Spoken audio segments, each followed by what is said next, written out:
Question number 1, यहाँ पे बोल रहा है a piece of cloth cost 35 rupees. एक क्लॉथ के पीस का कॉस्ट है 35 रुपया। यहाँ पे देखिए ध्यान दीजिए, क्लॉथ का जो पीस का जो लेंथ है वो नहीं दिया है, सिर्फ बोल दिया कि इसके पीस का लेंथ है 35 रुपया। इसके बाद if the piece were 4 metre longer and each metre cost 1 rupees less the cost would remain unchanged. कह रहा है कि यदि जो क्लॉथ का पीस है वो 4 मीटर लॉन्गर होता, मतलब पहले जितना लेंथ है उससे 4 मीटर और ज़्यादा होता, एंड ईच मीटर कॉस्ट 1 रुपया लेस, तो इसके प्रत्येक मीटर क्लॉथ का जो कॉस्ट होगा वो 1 रुपया कम जाएगा, and the cost would remain unchanged. और ये जो टोटल कॉस्ट था ना, जो 35 रुपया था, वो वहीं का वहीं रहेगा, मतलब ये अनचेंज रहेगा, मतलब चेंज नहीं होगा। जैसे कहने का मतलब यदि आप क्लॉथ की लेंथ 4 मीटर बढ़ा भी देते हैं तो जो टोटल कॉस्ट क्लॉथ का था 35 रुपया, वो 35 रुपया ही रहेगा। तो यहाँ पे बोला how long is the piece, तो पीस का लेंथ बताइए कि वो कितना लंबा था। जैसे यहाँ पे आपको पहले हम एक नंबर से लेके समझाते हैं तो आपको क्लियर समझ में आ जाएगा।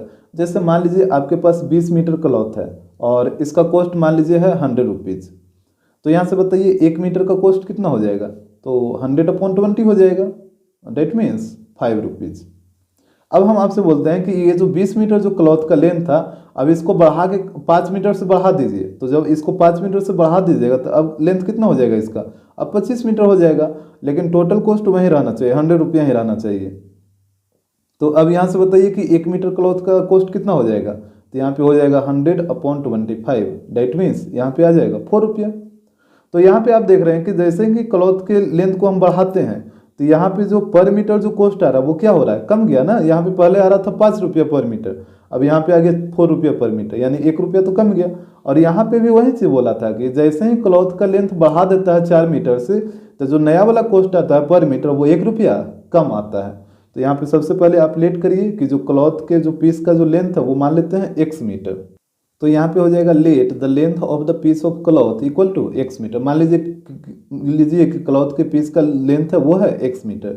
अब यहाँ पे देखिए इसका टोटल कॉस्ट कितना दे रखा था, 35 रुपीज़। तो यहाँ पे इसको नोट कर लीजिए, टोटल कॉस्ट दे रखा था 35 रुपीज़। अब यहाँ से आपको बताना है cost of 1 metre. So the cost of per metre या 1 मीटर जो भी बोली, तो 1 मीटर क्लॉथ का कॉस्ट कितना हो जाएगा। तो जैसे देखिए x मीटर क्लॉथ का कॉस्ट है 100 रुपीज़, सॉरी 35 रुपीज़। तो 1 मीटर क्लॉथ का कॉस्ट कितना हो जाएगा, 35/x हो जाएगा।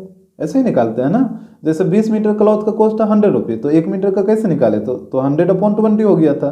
तो यहाँ पे भी x मीटर क्लॉथ का कॉस्ट है 35 रुपीज़, तो 1 मीटर का कितना हो जाएगा, तो x ये नीचे में आ जाएगा, तो 35/x रुपीज़। तो यहाँ पे इसका कॉस्ट आ जाएगा 35/x रुपया। यहाँ तक तो कोई दिक्कत नहीं होगा। इसके बाद देखिए कहा था कि if the piece were 4 metre longer, यदि पीस का जो लेंथ है वो 4 मीटर लॉन्गर हो, मतलब 4 मीटर बड़ा हो, तो यहाँ पे हो जाएगा when the piece were 4 metre longer, जब क्लॉथ के पीस का लेंथ 4 मीटर लंबा हो। तो यहाँ पे बताइए then the length of cloth कितना हो जाएगा, तो पहले था इसका लेंथ x मीटर, अब 4 मीटर और बढ़ जाएगा, तब इसका लेंथ कितना हो जाएगा, x + 4 मीटर हो जाएगा। इसके बाद टोटल कॉस्ट के बारे में क्या बोला था कि टोटल कॉस्ट जो रहेगा वो रिमेन अनचेंज रहेगा, मतलब उसमें कोई चेंजिंग नहीं होगा, मतलब वो 35 रुपया था तो 35 रुपया ही रहेगा। अब यहाँ पे बताना है कि पर मीटर का कॉस्ट कितना हो जाएगा। तो जैसे यहाँ पे x + 4 मीटर का कॉस्ट है 35 रुपया, तो 1 मीटर का कॉस्ट कितना होगा, तो ये हो जाएगा 35/x + 4, ये x + 4 नीचे में आ जाएगा। तो यहाँ पे 1 मीटर का कॉस्ट हो जाएगा 35/x + 4 रुपीज़। इतना तो आपको आ रहा है समझ में। लेकिन यहाँ पे देखिए क्वेश्चन में साफ साफ बोला था कि ये जो 4 मीटर लेंथ बढ़ाने के बाद जो पर मीटर कॉस्ट आ रहा है वो 1 रुपया कम आ रहा है, यानी 4 मीटर बढ़ाने के बाद ये जो पर मीटर कॉस्ट यही वाला आया है ना, तो ये जो कॉस्ट आया वो 1 रुपया कम है, किससे, ये पहले वाले पर मीटर कॉस्ट से। जैसे यहाँ पे भी आप इधर जब देख रहे थे तो जैसे 20 मीटर जब लेंथ था क्लॉथ का तो इसका कॉस्ट आ रहा था 5 रुपया पर मीटर, और जैसे ही आप 25 मीटर कर दिए तो यहाँ पे भी इसका 1 रुपया क्या हुआ था, कम गया था, मतलब नया वाला कॉस्ट क्या हुआ, कम गया। तो यहाँ पे आप देख रहे हैं कि दोनों में कितना का डिफरेंस हो गया, 1 का, और ये कम गया 1 मीटर मतलब 1 रुपया, तो यहाँ पे ये छोटा हो जाएगा, ये बड़ा हो जाएगा। तो यहाँ पे भी वही चीज़ होगा, ये जो नया वाला जो कॉस्ट है वो 1 रुपया कम आया, यानी यहाँ पे भी दोनों कॉस्ट में जो पर मीटर का जो कॉस्ट है उसमें 1 का डिफरेंस हो जाएगा, और यहाँ ये 1 रुपया कम है तो ये वाला छोटा रहेगा और ये वाला बड़ा रहेगा। तो यहाँ पे दोनों का डिफरेंस निकाल लीजिए। तो यहाँ पे हो जाएगा अकॉर्डिंग टू क्वेश्चन, यहाँ पे करिए 35/x, ये छोटा है ना तो इसको घटाइएगा, और ये बड़ा है तो इससे इसको घटाना है। ये हो जाएगा 35/x + 4, और कितना का डिफरेंस है 1 का। हमेशा याद रखिएगा कि आपको बड़ा में से छोटा को घटाना है, और चूंकि ये वाला जो कॉस्ट है वो 1 रुपया कम गया था तो ये छोटा हो गया और वो वाला बड़ा हो गया। अब यहाँ से 35 कॉमन ले लीजिए, तो यहाँ पे बचेगा 1/x - 1/x + 4 = 1। यहाँ पे देखिएगा 35 को इधर लाइए और यहाँ पे एलसीएम लीजिए, तो एलसीएम लीजिएगा तो x × x + 4 होगा, और यहाँ पे x से x कटेगा तो यहाँ पे आ जाएगा x + 4 माइनस x + 4 से x + 4 कटेगा तो बचेगा x × 1 x, और इस साइड हो जाएगा 1/35। यहाँ तक तो कोई दिक्कत नहीं है। अब देखिए x से x कट जाएगा, ऊपर में बचेगा 4 और नीचे में x से मल्टीप्लाई करिए तो ये हो जाएगा x² + 4x, और इस साइड हो जाएगा 1/35। अब यहाँ पे क्रॉस मल्टीप्लाई करिए तो ये हो जाएगा x² + 4x = 140। इसको इधर ले आइए तो ये हो जाएगा x² + 4x - 140 हो जाएगा ना, = 0। अब यहाँ पे देखिएगा फर्स्ट और लास्ट को मल्टीप्लाई करिए तो यहाँ पे आएगा -140। इसको 2 नंबर में ब्रेक करना है ताकि ऐड करने पे +4 आ जाए, तो यहाँ पे इसको करिए ना 14 और 10 में तोड़ दीजिए, और +4 चाहिए तो 10 को नेगेटिव रखिए, तभी ना ऐड करिएगा तो +4 आएगा। तो ये हो जाएगा x² + 14x - 10x - 140 = 0। अब यहाँ ये दोनों से इधर ये दोनों से कॉमन लीजिए, तो यहाँ पे x कॉमन लीजिए तो यहाँ पे हो जाएगा x + 14, और यहाँ से ये दोनों से कितना कॉमन होगा -10, तो यहाँ पे भी हो जाएगा x पॉजिटिव और ये भी पॉजिटिव हो जाएगा +14। x + 14 दोनों तरफ है तो इसको बाहर निकालिए, तो यहाँ पे बचेगा x और इस तरफ बचेगा -10 = 0। अब बारी बारी से 0 पुट करिए, तो यहाँ पे हो जाएगा एक बार x + 14 = 0, तो यहाँ से आ जाएगा x = -14, और इस तरफ देखिएगा यहाँ पे हो जाएगा x - 10 = 0, तो यहाँ पे हो जाएगा x = 10। अब आप बताइए क्या नेगेटिव वैल्यू x का हो सकता है? यहाँ पे आप x क्या माने थे? ये क्लॉथ का लेंथ माने थे ना x, और क्लॉथ का लेंथ नेगेटिव कैसे होगा? अगर क्लॉथ का लेंथ कुछ भी है तो वो कुछ तो पॉजिटिव वैल्यू में होगा ना, 1 मीटर 2 मीटर या 0.5 मीटर। नेगेटिव कैसे हो सकता है? नेगेटिव तो कभी पॉसिबल ही नहीं, तो ये पॉजिटिव होगा। क्लॉथ का लेंथ हमेशा कोई पॉजिटिव वैल्यू ही होगा, तो यहाँ पे हो जाएगा हेंस लेंथ ऑफ क्लॉथ, ये आप माने थे x और x का वैल्यू आया 10, तो ये हो जाएगा 10 मीटर। क्वेश्चन नंबर 2, यहाँ पे हो रहा है सम स्टूडेंट प्लान्ड अ पिकनिक। कुछ स्टूडेंट है जो पिकनिक के लिए प्लान बनाए। The budget for food was ₹480।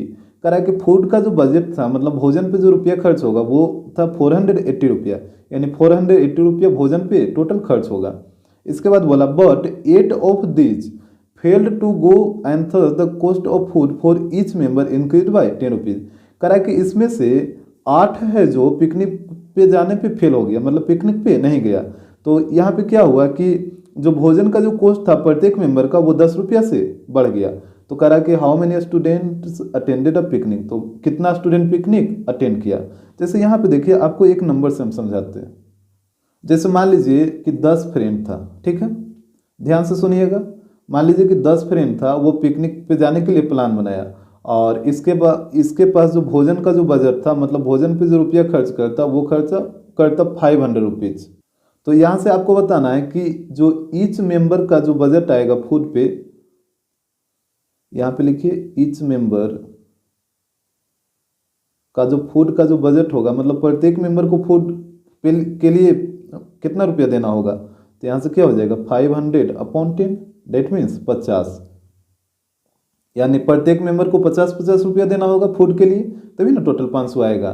एक बार फिर से सुनिए, 10 फ्रेंड है, वो पिकनिक जाने के लिए प्लान बनाया, और फूड का जो टोटल बजट था ये कितना था 500 रुपया था। तो यहाँ से प्रत्येक मेंबर को फूड के लिए कितना कितना रुपया देना होगा 50-50 रुपया देना होगा। अब इसमें से क्या हुआ कि 5 फ्रेंड किसी कारणवश नहीं गया, तो जब 5 फ्रेंड नहीं जाएगा तो जाएगा कितना फ्रेंड, 5 को जाएगा ना, काहे कि 10 में से 5 को नहीं गया तो 5 को बचा, तो यहीं 5 जाएगा। और फूड का जो बजट था वो 500 था, ये तो वहीं रहेगा। अब यहाँ से बताइए ईच मेंबर का कितना हो जाएगा फूड पे कॉस्ट। तो यहाँ पे प्रत्येक मेंबर का फूड कॉस्ट हो जाएगा 500 डिवाइडेड बाई 5 यहाँ पे हो जाएगा, यानी यहाँ पे हो जाएगा 100 रुपया।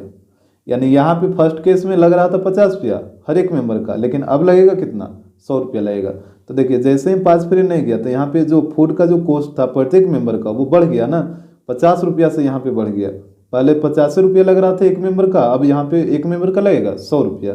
तो क्वेश्चन में भी यही बोला था कि जैसे कुछ स्टूडेंट पिकनिक जाने के लिए प्लान बनाया, लेकिन उसमें से 8 है जो पिकनिक जाने में फेल हो गया, इस वजह से प्रत्येक मेंबर का जो भोजन का कॉस्ट था वो 10 रुपया से बढ़ जाता है। तो कह रहा how many student attended the picnic, तो कितना स्टूडेंट पिकनिक अटेंड किया था। तो यहाँ पे लेट करिए, तो यहाँ पे हो जाएगा let the number of student plan the picnic. Picnic के लिए जो स्टूडेंट प्लान किया वो टोटल नंबर मान लेते हैं, वो था x। अब यहाँ पे देखिए टोटल बजट था फूड का 480, तो यहाँ पे लिखिए, यहाँ पे हो जाएगा टोटल बजट ये था 480 रुपया। तो अब यहाँ से आप बताइए कि cost of food each member के लिए कितना हो जाएगा। तो यहाँ पे हो जाएगा so cost of food for each member. तो ये कैसे निकलेगा, तो यहाँ पे क्या करना होगा कि टोटल जितना रुपया है उसमें ये टोटल नंबर ऑफ स्टूडेंट्स से डिवाइड कर दीजिए। जैसे यहाँ पे कैसे निकला था, टोटल फूड का कॉस्ट था 500 रुपीज़ और टोटल 10 लोग था, यहाँ पे 10 फ्रेंड था। तो यहाँ पे क्या किए थे, टोटल ये जो कॉस्ट था 500 रुपीज़ टोटल बजट में, ये 10 से क्या किए थे, टोटल नंबर ऑफ फ्रेंड्स से डिवाइड कर दिए थे। इसी तरीके से ना प्रत्येक मेंबर का फूड कॉस्ट निकला था। तो यहाँ पे भी वही चीज़ करना होगा, ये जो टोटल कॉस्ट है 480 रुपया, इसमें टोटल नंबर ऑफ स्टूडेंट से डिवाइड कर दीजिए। तो यहाँ पे प्रत्येक मेंबर का कॉस्ट हो जाएगा फूड का 480 अपॉन x रुपीज़। अब यहाँ पे देखिए इसके बाद यहाँ पे बोला था लेकिन 8 स्टूडेंट है जो पिकनिक जाने में फेल हो गया ना, तो यहाँ पे पहले इसको नोट करिए भाई, but 8 of these fail to go. यहाँ पे 8 स्टूडेंट क्या हुआ था, पिकनिक जाने में फेल हो गया था। तो यहाँ पे हो जाएगा so the number of student attend the picnic. तो कितना स्टूडेंट पिकनिक अटेंड किया, तो प्लान भी बनाया था टोटल x स्टूडेंट मिलकर, लेकिन 8 इसमें से नहीं गया, तो 8 इसको माइनस कर लीजिए। तो यहाँ पे हो जाएगा x minus 8 student picnic attend किया। यहाँ पे ध्यान दीजिएगा प्लान बनाया था टोटल x स्टूडेंट मिलकर, लेकिन 8 नहीं गया, तो अटेंड कितना स्टूडेंट गया, तो 8 को माइनस कर लीजिए। तो यहाँ पे हो जाएगा x माइनस 8 स्टूडेंट पिकनिक को अटेंड किया, मतलब गया वहाँ पे।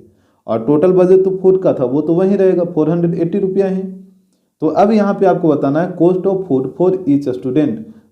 यहाँ पे प्रत्येक स्टूडेंट का फूड कॉस्ट कितना हो जाएगा, तो वही काम करिए, ये जो टोटल कॉस्ट है उसमें नंबर ऑफ स्टूडेंट से डिवाइड कर दीजिए। तो यहाँ पे x माइनस 8 से डिवाइड करिए, तो यही हो जाएगा यहाँ पे प्रत्येक स्टूडेंट का फूड कॉस्ट। और यहाँ पे देखिए क्वेश्चन में बोला था कि यहाँ पे जो प्रत्येक मेंबर का जो फूड कॉस्ट है वो 10 रुपया बढ़ जाता है ना, तो ये जो फूड कॉस्ट यहाँ पे आया है वो 10 रुपया क्या है, ज़्यादा है। किससे, ये पहले वाले फूड कॉस्ट से। ठीक है, आपको आ रहा बात समझ में, ये जो नया वाला जो फूड कॉस्ट आया है वो 10 रुपया ज़्यादा है किससे, पहले वाले फूड कॉस्ट से, जो प्रत्येक मेंबर का फूड कॉस्ट था। तो यहाँ पे आप देखिए कि ये 10 ज़्यादा है, ये वाला 10 ज़्यादा है, तो ये 10 ज़्यादा है, तो मतलब दोनों में कितना का डिफरेंस हो जाएगा, 10 का। जैसे अगर आप दो नंबर लिखिएगा 20 और 30, तो दोनों में कितना का डिफरेंस है, 10 का। तो अगर दो नंबर में 10 का डिफरेंस है तो एक नंबर है 15, तो दूसरा नंबर 10 ज़्यादा होगा ना, तो 25 हो जाएगा इस तरीके से। तो यहाँ पे भी ये 10 ज़्यादा है, यानी दोनों में 10 का डिफरेंस है। अब जब ये 10 ज़्यादा है तो ये कम रहेगा, तो ये हो जाएगा बड़ा और ये हो जाएगा छोटा। तो यहाँ पे करिए अकॉर्डिंग टू क्वेश्चन, यहाँ पे ये है बड़ा तो इससे घटाइए उसको, तो यहाँ पे हो जाएगा 480 अपॉन x माइनस 8 और माइनस 480 अपॉन x, और दोनों में कितना का डिफरेंस है, तो 10 का। हमेशा आपको यह रखना है कि बड़ा में से छोटा को घटाना है। यहाँ पे 480 कॉमन ले लीजिए, यहाँ पे बचेगा 1 अपॉन x माइनस 8 और माइनस यहाँ पे बचेगा 1 अपॉन x इक्वल टू 10। यहाँ पे 0 से 0 को काटिए और 48 को इधर ले आइएगा, यहाँ पे एलसीएम ले लीजिए, तो x इंटू एक्स माइनस 8 आएगा एलसीएम। यहाँ पे देखिए x माइनस 8 से x माइनस 8 कटेगा तो यहाँ पे आ जाएगा x माइनस, और x से x कटेगा तो बचेगा x माइनस 8, तो यहाँ पे आ जाएगा x माइनस 8 और इसको रखिएगा ब्रैकेट में। अब 48 को इधर लाइए तो यहाँ पे आ जाएगा 1 अपॉन 48। यहाँ पे देखिए ऊपर से ब्रैकेट ओपन करिए तो हो जाएगा x, यहाँ पे माइनस x और ये प्लस 8, और यहाँ पे देखिए x से मल्टीप्लाई करिए तो ये हो जाएगा x square minus 8x equal to 1 upon 48। अब यहाँ पे ध्यान दीजिएगा x से x कट जाएगा तो ऊपर में बचेगा 8 और नीचे तो वही चीज़ रहेगा x square minus 8x equal to 1/48। अब यहाँ पे क्रॉस मल्टीप्लाई करिए तो ये हो जाएगा x square minus 8x equal to यहाँ पे 8 इंटू 48, यहाँ पे मल्टीप्लाई करेगा तो ये आएगा 384। इसको इधर ला के माइनस करिए तो ये हो जाएगा एक्स स्क्वायर माइनस 8x और ये हो जाएगा माइनस 384 इक्वल टू 0। अब यहाँ पे माइनस 384 को यहाँ पे देखिए माइनस 384 को 2 नंबर में आपको ब्रेक करना है ताकि दोनों को ऐड करने पे -8 आ जाए। तो यहाँ पे आप इसको पहले फैक्टराइज करिए, यहाँ पे लगाइए 2 से तो यहाँ पे आ जाएगा 192, फिर लगाइए 2 से तो यहाँ पे आ जाएगा 92, फिर लगाइए 2 से तो 48 और फिर लगाइए 2 से तो 24। और आगे भी आप लगा सकते हैं लेकिन एक बार पहले चेक कर लीजिए। अगर हम एक नंबर लेते हैं 24 और दूसरा नंबर 2 दूनी 4 दूनी 8 दूनी 16, तो 24 और 16 यदि आप लीजिएगा तो दोनों में 8 का तो डिफरेंस है और हमको -8 चाहिए, तो यहाँ पे इसको माइनस कर देते हैं 24 को। तो अब देखिए -8 आ जाएगा, मल्टीप्लाई करेगा तो ये तो आएगा ही आएगा। तो यहाँ पे ये टूट जाएगा x square minus 24x plus 16x और -384 इक्वल टू 0 हो जाएगा। यहाँ पे ध्यान दीजिए इधर ये दोनों से कॉमन, इधर ये दोनों से कॉमन, तो यहाँ पे x कॉमन लीजिए तो यहाँ पे बचेगा x माइनस 24 और इस साइड 16 कॉमन हो जाएगा तो यहाँ पे भी x माइनस 24। तो यहाँ पे x माइनस 24 को बाहर निकालिए तो यहाँ पे बच जाएगा x और इधर बचेगा प्लस 16 इक्वल टू 0। अब बारी बारी से आप 0 पुट करिए तो यहाँ पे देखिए एक बार हो जाएगा x माइनस 24 इक्वल टू 0, तो यहाँ से आ जाएगा x इक्वल टू 24 और एक बार हो जाएगा x प्लस 16 इक्वल टू 0, तो यहाँ पे हो जाएगा x इक्वल टू -16। अब यहाँ पे नेगेटिव तो कभी पॉसिबल ही नहीं है क्योंकि जो आप x माने थे वो नंबर ऑफ स्टूडेंट माने थे ना। अब नंबर ऑफ स्टूडेंट नेगेटिव कैसे होगा, ये तो कभी हो ही नहीं सकता। तो जब भी होगा तो पॉजिटिव वैल्यू होगा।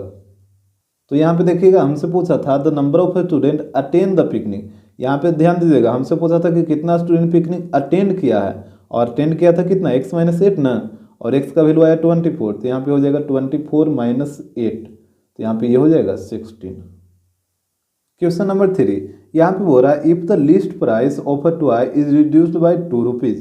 कह रहा है कि यदि लिस्ट प्राइस क्या होता है, लिस्ट प्राइस का मतलब हुआ MRP, ठीक है। तो कह रहा है कि यदि लिस्ट प्राइस टॉय का 2 रुपया कम कर दिया जाए, मतलब जितना उसका MRP है उससे 2 रुपया कम कर दिया जाए, तब बोला है कि a person can buy 2 toys more than for 360 रुपया। तो एक पर्सन है जो 360 रुपया में पहले जितना टॉय खरीदता था उससे 2 टॉय अब ज़्यादा खरीदेगा, मतलब MRP पे वो जितना टॉय खरीद रहा था 360 रुपया में, अब जब 2 रुपया कम कर दिया जाएगा तब वो 2 टॉय और खरीद लेगा 360 रुपया में ही। तो यहाँ पे बोला है find the original price of toy. तो टॉय का ओरिजिनल प्राइस क्या था, जैसे यहाँ पे पहले आप देखिए, मान लीजिए कि जो ईच टॉय का जो प्राइस है, ईच टॉय प्राइस ये मान लेते हैं 25 रुपया है, ठीक है।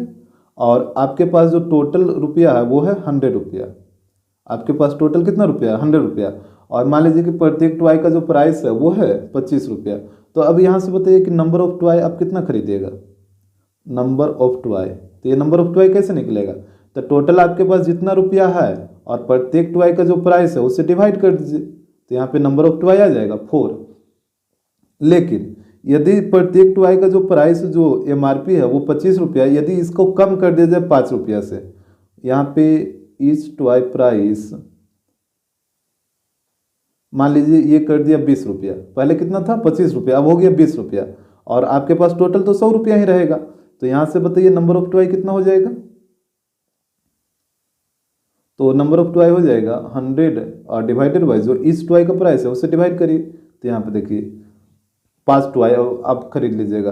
तो यहाँ पे आप देख रहे थे कि जब टॉय का जो प्रत्येक टॉय का जो प्राइस 25 रुपया था तो आप टोटल 4 टॉय खरीद रहे थे 100 रुपया में, और जब टॉय के प्राइस को 5 रुपया कम कर दिया जाता है प्रत्येक टॉय के प्राइस को, तो अब आप 100 रुपया में ही अब कितना टॉय खरीद रहे हैं, 5 टॉय, मतलब यहाँ पे एक टॉय ज़्यादा खरीद रहे हैं कि नहीं।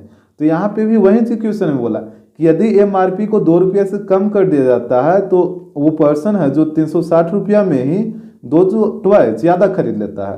तो बताइए कि find the original price of the toy, मतलब ओरिजिनल प्राइस टॉय का कितना था, मतलब ओरिजिनल MRP। तो यहाँ पे आप लेट कर लीजिए, let the original price of toy, ये मान लेते हैं कि 100 रुपया था, ठीक है। प्राइस ये टॉय का जो ओरिजिनल प्राइस था वो था ₹X, और टोटल अमाउंट कितना था 360 रुपीज़। तो यहाँ पे इसको नोट करिए, टोटल अमाउंट हो जाएगा ₹360। तो अब यहाँ से बताना है नंबर ऑफ टॉयज आप कितना खरीदिएगा, नंबर ऑफ टॉयज। तो नंबर ऑफ टॉयज कैसे निकलेंगे, तो यहाँ पे जो टोटल अमाउंट है उसको जो प्रत्येक टॉय का जो प्राइस है उससे डिवाइड कर दीजिए। तो टोटल अमाउंट है 360 और इसको डिवाइड कर दीजिए जो प्रत्येक टॉय का जो प्राइस है, तो यहाँ पे x से डिवाइड हो जाएगा। जैसे यहाँ पे आप देखे थे ना, टोटल आपके पास अमाउंट था ₹100 और प्रत्येक टॉय का कॉस्ट था ₹25, तो नंबर ऑफ टॉय कैसे निकलेगा था, तो टोटल ये जो ₹100 था उसको प्रत्येक टॉय के कॉस्ट से क्या किए थे, डिवाइड कर दिए थे, तो यहाँ पे 4 आ गया था नंबर ऑफ टॉय। तो यहाँ भी वही काम करना है, जो टोटल अमाउंट है उसको प्रत्येक जो कॉस्ट है टॉय का, प्रत्येक टॉय का जो कॉस्ट है उससे क्या करिए, डिवाइड कर दीजिए। तो यहाँ पे आ गया नंबर, यहाँ पे रुपीज़ का साइन नहीं आएगा, यहाँ पे ये हो गया नंबर ऑफ टॉयज।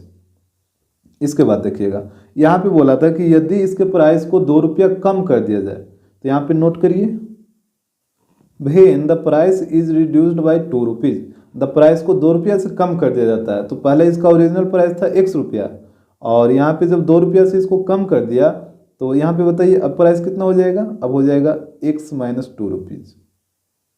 इतना तक तो कोई दिक्कत नहीं है, और टोटल अमाउंट तो सेम ही रहेगा जो आपके पास था, इसमें थोड़ी कम ज़्यादा होगा। आपके पास ₹360 था तो वो तो 360 ही रहेगा। और यहाँ से बताइए नंबर ऑफ टॉयज कितना हो जाएगा, तो यहाँ भी वही काम आपको करना है, टोटल अमाउंट में ये जो प्रत्येक टॉय का जो प्राइस है उससे डिवाइड करिए। तो यहाँ पे X - 2 है तो यहाँ पे हो जाएगा X - 2। तो यहाँ पे हो गया टोटल नंबर ऑफ टॉयज इतना, और फर्स्ट वाले केस में आया था टोटल नंबर ऑफ टॉयज इतना। लेकिन यहाँ पे क्वेश्चन में बोला था कि जैसे ही प्राइस को रिड्यूस करता है तो यहाँ पे आप 2 टॉयज अधिक खरीदते हैं ना, 2 टॉयज आप ज़्यादा खरीदते हैं, यानी यहाँ पे जो नंबर ऑफ टॉयज आया है वो 2 ज़्यादा आया। ये तो आपको आ रहा है समझ में, ये जो नंबर ऑफ टॉयज आया है वो 2 ज़्यादा आया है क्योंकि यहाँ पे प्राइस कम गया है, तो ये 2 ज़्यादा है। इसका मतलब दोनों में 2 का डिफरेंस होगा, और जब ये 2 ज़्यादा है मतलब ये बड़ा होगा और ये छोटा होगा, तो यहाँ पे डिफरेंस कर दीजिए अकॉर्डिंग टू क्वेश्चन। यहाँ पे हो जाएगा 360 upon X - 2 minus 360 upon X equal to 2। यहाँ पे कॉमन लीजिए 360, तो यहाँ पे बचेगा 1 upon X - 2 minus 1 upon X equal to 2। यहाँ पे इसको काटिए 2 से 180 बार में, और यहाँ पे एलसीएम ले लीजिए, तो एलसीएम हो जाएगा x इंटू X - 2, और यहाँ पे X - 2 से X - 2 कटेगा तो बचेगा x into 1 x minus x से x कटेगा तो बचेगा X - 2, और X - 2 को 1 से मल्टीप्लाई करिए तो X - 2 ही रहेगा, लेकिन इसको ब्रैकेट में रखिएगा क्योंकि आगे नेगेटिव साइन है। 180 को इधर लाइएगा तो ये हो जाएगा 1 अपॉन 180। अब यहाँ पे देखिए ये हो जाएगा, यहाँ पे ऊपर में ब्रैकेट ओपन करिए तो x - x और +2, और नीचे में x से मल्टीप्लाई करिए तो ये हो जाएगा x² - 2x, और यहाँ पे हो जाएगा इक्वल टू 1 अपॉन 80। अब यहाँ पे क्या करिएगा, x से x कट जाएगा, और यहाँ पे देखिए आप क्रॉस मल्टीप्लाई करिए ना, तो क्रॉस मल्टीप्लाई करिएगा तो ये हो जाएगा x² - 2x, और यहाँ पे 180 को 2 से मल्टीप्लाई करिए तो ये हो जाएगा 360। 360 को इधर ला के माइनस करिए तो ये हो जाएगा x² - 2x minus 360 equal to 0। अब यहाँ पे फर्स्ट और लास्ट को मल्टीप्लाई करिएगा तो -360 ही आएगा। इसको 2 नंबर में ब्रेक करना है ताकि ऐड करने पे -2 आ जाए। तो जैसे देखिए 36 को क्या लिखिएगा, 18 इंटू 2, तो यहाँ पे 18 लिखिए, यहाँ पे 2 लिखिए, एक 0 बच गया था, इसको यहाँ पे डालिए। तो यहाँ पे 2 का डिफरेंस है, हमको -2 चाहिए, तो ये बड़ा वाला को निगेटिव करना होगा तभी ना -2 आएगा, ऐड करिएगा तब। तो ये हो जाएगा x² plus 18x minus 20x minus 360 equal to 0। अब यहाँ पे कॉमन लीजिए, इधर ये दोनों और इधर ये दोनों से, तो यहाँ पे कॉमन लीजिएगा तो x, तो यहाँ पे बचेगा x प्लस 18, और यहाँ पे कॉमन कितना हो जाएगा -20, तो यहाँ पे हो जाएगा x प्लस 18 इक्वल टू 0। अब x प्लस 18 यहाँ भी और यहाँ भी, तो इसको बाहर कर लीजिए, तो x प्लस 18 जब बाहर आ जाएगा तो यहाँ पे बचेगा x और यहाँ पे बचेगा -20 इक्वल टू 0। अब आपको बारी बारी से 0 पुट करना है, तो यहाँ पे देखिए ये हो जाएगा x प्लस 18 इक्वल टू 0, तो x का वैल्यू आ जाएगा -18, और यहाँ पे हो जाएगा x माइनस 20 इक्वल टू 0, तो यहाँ पे हो जाएगा x इक्वल टू +20। अब देखिए ये निगेटिव कभी हो सकता है, ये जो आप एक्स माने थे वो नंबर, ये टॉय का प्राइस माने थे ना, ओरिजिनल प्राइस आप माने थे एक्स। अब किसी भी चीज़ का प्राइस निगेटिव कैसे होगा? आप कोई भी चीज़ खरीदते हैं तो उसका प्राइस निगेटिव रहता है, ऐसा कभी होता है क्या? तो जब भी होगा तो पॉजिटिव ही होगा। तो यहाँ पे लिख लीजिएगा हेंस ये हो जाएगा ओरिजिनल प्राइस ऑफ टॉय। ये आप माने थे एक्स और एक्स का वैल्यू आ रहा है 20, तो ये हो जाएगा 20 रुपीज। क्वेश्चन नंबर 4, यहाँ पे बोल रहा है ₹9,000 were divided equally among a certain number of persons. कह रहा है कि 9,000 रुपीज़ को सर्टेन नंबर ऑफ पर्सन में इक्वली डिवाइड किया गया है। ठीक है, इक्वली डिवाइड मतलब सबको बराबर बराबर दिया गया है। कह रहा है had there been 20 more persons, यदि 20 पर्सन और रहता मतलब और अधिक रहता, ईच वुड हैव गॉट 160 रुपया लेस, तो प्रत्येक पर्सन को जितना रुपया मिल रहा था उससे अब 160 रुपया कम मिलेगा अगर 20 और पर्सन रहेगा तब। तो कह रहा है find the original number of person, तो ओरिजिनल नंबर ऑफ पर्सन कितना था वो पता करिए। तो यहाँ पे देखिए सबसे पहले आपको हम एक नंबर लेके समझाते हैं तो आपको ज़्यादा क्लियर होगा। जैसे मान लीजिए कि 100 रुपया है और इसको 2 पर्सन में इक्वली डिस्ट्रीब्यूट करना है। ठीक है, 2 पर्सन में इसको इक्वली डिस्ट्रीब्यूट करना है। तो यहाँ पे बताइए कि प्रत्येक पर्सन को कितना कितना रुपया मिलेगा।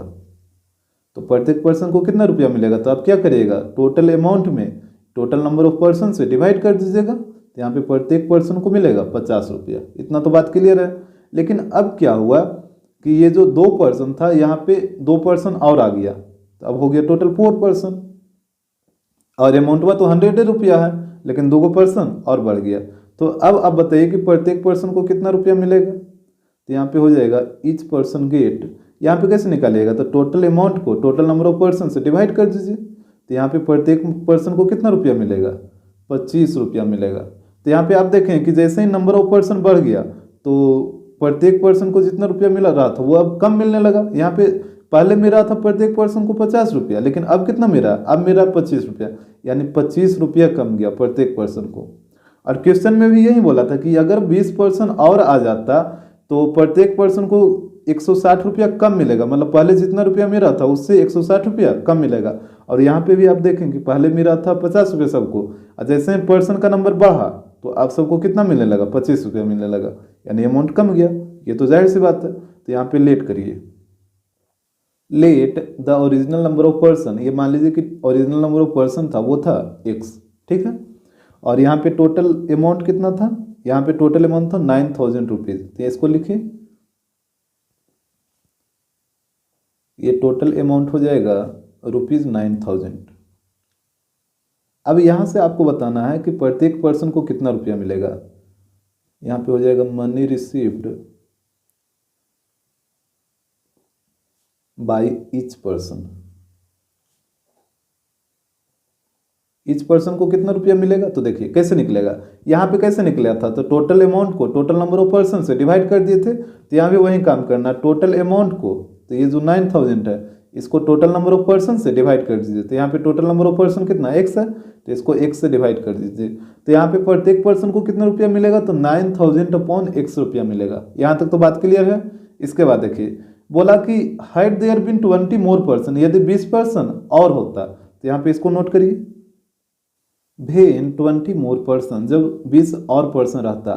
तो अब बताइए नंबर ऑफ पर्सन कितना हो जाएगा, तो पहले था x और 20 पर्सन और बढ़ गया, तो अब नंबर ऑफ पर्सन हो जाएगा x प्लस 20। ठीक है, और टोटल अमाउंट तो वही रहेगा जो पहले था, पहले भी था 9,000 रुपीज़, अब भी रहेगा 9,000 रुपीज़ ही। तो अब यहाँ पे बताइए कि प्रत्येक पर्सन को कितना रुपया मिलेगा। तो यहाँ पे वही काम करिए, टोटल अमाउंट को टोटल नंबर ऑफ पर्सन से डिवाइड कर दीजिए, यानी प्रत्येक पर्सन को इतना रुपया मिलेगा यहाँ पे। लेकिन क्वेश्चन में बोला था कि अब जैसे 20 पर्सन बढ़ जाता है तो प्रत्येक पर्सन को जो अमाउंट मिलता है वो 160 रुपया कम रहता है। तो यहाँ पे जो आप देख रहे हैं कि जो प्रत्येक पर्सन को जो ये अमाउंट मिला, तो ये 160 रुपया कम है किससे, ये इस अमाउंट से जो पहले अमाउंट मिला था उससे। तो जब ये 160 रुपया कम है, इसका मतलब क्या हुआ कि दोनों अमाउंट में 160 रुपया का डिफरेंस है, और ये 160 रुपया कम है तो ये छोटा हो जाएगा और ये बड़ा हो जाएगा। तो यहाँ से कर दीजिए अकॉर्डिंग टू क्वेश्चन, यहाँ पे हो जाएगा 9,000 अपॉन x, ये बड़ा है, इससे घटा लीजिए इसको, यहाँ पे हो जाएगा 9,000 अपॉन x प्लस 20। ये कितना का डिफरेंस था, तो 160 का। यहाँ तक कोई दिक्कत नहीं होगा। अब देखिए ऊपर से 9000 कॉमन ले लीजिए, तो यहाँ पे बचेगा 1/x माइनस 1/x प्लस 20 और यहाँ पे हो जाएगा 160। अब देखिए एक जीरो से एक जीरो कट जाएगा और 900 को इधर लेके चलाइएगा, यहाँ पे एलसीएम लीजिए तो हो जाएगा x इंटू एक्स प्लस 20। यहाँ पे देखिए x से x कटेगा तो यहाँ पे आएगा x plus 20 minus x plus 20 से x प्लस 20 कटेगा तो बचेगा x इंटू 1 x और इस तरफ हो जाएगा 16 अपॉन ये 900 को नीचे लाइए, इस तरीके से हो जाएगा। यहाँ पे x से x कट जाएगा तो ऊपर में बच गया 20 और नीचे में देखिए x से मल्टीप्लाई करिए तो x स्क्वायर प्लस 20x और यहाँ पे हो जाएगा 16 अपॉन 900। इसके बाद देखिएगा यहाँ पे काटिए 4 से काटिए इसको 4 बार में, अब 4 से काटिए इसको 5 बार में, ठीक है, और इसको 4 से काटिए इसको, ये कटेगा 225 बार में। अब यहाँ पे क्रॉस मल्टीप्लाई करिए तो ये हो जाएगा एक्स स्क्वायर प्लस 20x, देखिए इधर कुछ नहीं तो 1 है तो 1 से इसमें मल्टीप्लाई करेगा तो यही रहेगा और यहाँ पे करिए 5 इंटू 225 तो इसको मल्टीप्लाई करिएगा तो ये आ जाएगा 1125। इसको इधर लाइए तो ये हो जाएगा x square plus 20x minus 1125 equal to 0। अब यहाँ पे देखिए माइनस 1125 को 2 नंबर में आपको ब्रेक करना है ताकि ऐड करने पे कितना आ जाए 20 आ जाए। तो आप क्या करिए ना कि 1125 को फैक्टराइज कर लीजिए, यहाँ पे लगाइए 5 से तो ये आ जाएगा 225, फिर लगाइए 5 से तो ये आ जाएगा 45, फिर लगाइए 5 से तो 9 और फिर लगाइए 3 से तो 3 आएगा। अब यहाँ पे अरेंज करिए इसको तो यहाँ पे देखिए अगर हम ले लेते हैं 5 इंटू 5 25 और 3 इंटू 3 9 9 इंटू 5 45, तो अगर आप इसको 45 और 25 में अरेंज करते हैं हमको चाहिए प्लस 20 तो इसको माइनस में रख दीजिए तो आ तो जाएगा 45 माइनस 25 कितना आएगा 20 ही आएगा। तो ये टूट जाएगा एक्स स्क्वायर प्लस 45x और minus 25x minus 1125 equal to 0।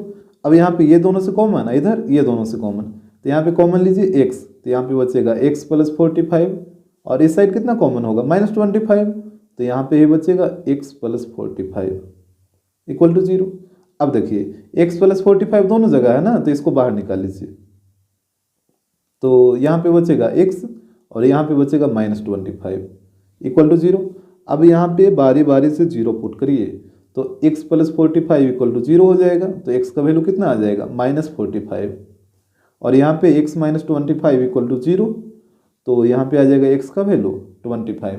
अब बताइए ये निगेटिव कभी हो सकता है, आप x किसको माने थे, आप x original number of person माने थे ना, तो original number of person negative कैसे होगा, तो ये तो पॉसिबल ही नहीं है। तो जब भी होगा तो पॉजिटिव वैल्यू और यहाँ पे लिख लीजिएगा हेंस यहाँ पे हो जाएगा ओरिजिनल नंबर ऑफ पर्सन, ये था x और x का वैल्यू आया 25 तो ओरिजिनल नंबर ऑफ पर्सन कितना था 25 था। क्वेश्चन नंबर 5 देखिए यहाँ पे बोल रहा है in a class test the sum of Shefali's marks in mathematics and English is 30। करा एक क्लास टेस्ट में सेफाली के मैथमेटिक्स और इंग्लिश में जो मार्क आया उसका सम है कितना तो 30 है। तो यहाँ पे देखिएगा जैसे यहाँ पे सम दे रखा है 30 और ये मार्क्स है किसका तो मैथमेटिक्स का है और इंग्लिश का है। तो जैसे आप मान लीजिए कि मैथमेटिक्स में आया 20 नंबर तो इंग्लिश में कितना आएगा 10 आएगा तभी ना 30 आएगा। जैसे मैथमेटिक्स में आया 15 और नहीं तो ले लीजिए 16 तो इंग्लिश में कितना आएगा तो इंग्लिश में आएगा 14 तभी ना दोनों का सम आ जाएगा 30। उसी प्रकार अगर मैथमेटिक्स में आया x तो इंग्लिश में कितना आएगा अब बताइए यहाँ पे।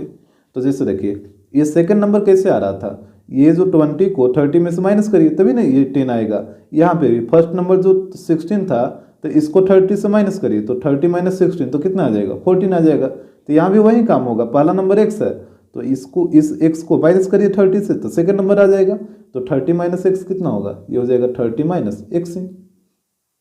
अगर x को 30 से माइनस करिएगा तो कितना आएगा 30 माइनस एक्स आएगा। तो अगर पहला x है तो दूसरा हो जाएगा 30 माइनस एक्स। तो यहाँ पे आप लेट कर लीजिए कि उसका मैथ में आया x तो इंग्लिश में आ जाएगा कितना 30 माइनस एक्स, या फिर आप इंग्लिश में लेट करिएगा x तो मैथ में आ जाएगा 30 माइनस एक्स।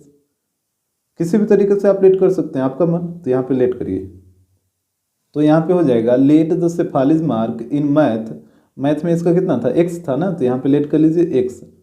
तो इंग्लिश में कितना हो गया था, मैथ में x, तो इंग्लिश में हो जाएगा 30 माइनस एक्स, तो यहाँ पे हो जाएगा 30 माइनस एक्स। इसके बाद देखिए करा कि had she got 2 more marks in mathematics, यदि उसको मैथ में 2 मार्क्स अधिक मिलता, and 3 less marks in English, और इंग्लिश में 3 मार्क्स कम मिलता। तो यहाँ पे पहले आप क्या करिए कि मैथ में 2 मार्क्स अधिक मिलता तो इसका मार्क्स कितना हो जाता। जैसे यहाँ पे बोला